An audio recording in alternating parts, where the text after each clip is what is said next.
غیبی امداد کا ایک واقعہ۔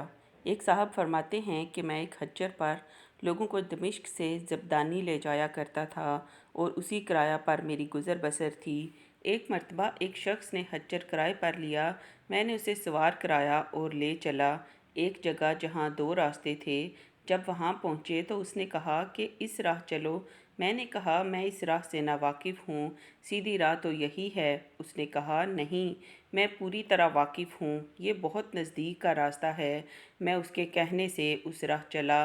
تھوڑی دیر کے بعد میں نے دیکھا کہ ہم یکا یک ایک بیابان میں آ گئے ہیں جہاں کوئی راستہ نظر نہیں آتا۔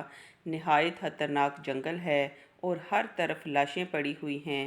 میں سہم گیا۔ وہ مجھ سے کہنے لگا ذرا لگام تھام لو، مجھے یہاں اترنا ہے۔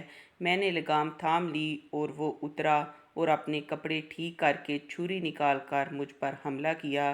میں وہاں سے سرپٹ بھاگا لیکن اس نے خیال بھی نہ کیا۔ میں نے کہا اچھا، یہ حجر اور کل سامان جو میرے پاس ہے تو لے لے اور مجھے چھوڑ دے۔ اس نے کہا یہ تو میرا ہو ہی چکا، لیکن میں تو تجھے زندہ نہیں چھوڑنا چاہتا۔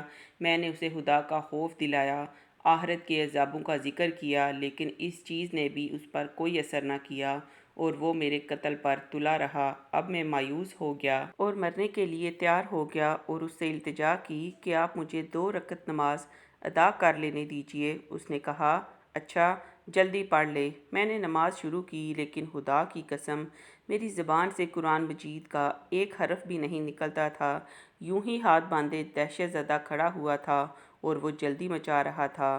اس وقت اتفاق سے یہ آیت میری زبان پر آ گئی، یعنی خدا ہی ہے جو بے قرار کی بے قراری کے وقت دعا کو سنتا ہے اور قبول فرماتا ہے اور بے بسی، بے کسی، سختی اور مصیبت کو دور کر دیتا ہے۔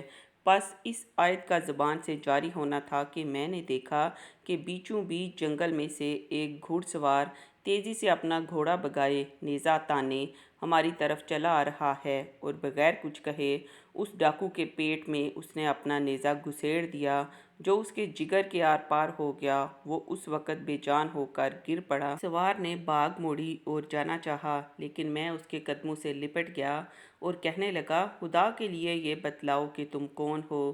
اس نے کہا میں اس کا بھیجا ہوا ہوں جو مجبوروں، بے کسوں اور بے بسوں کی دعا قبول فرماتا ہے اور مصیبت اور آفت کو ٹال دیتا ہے۔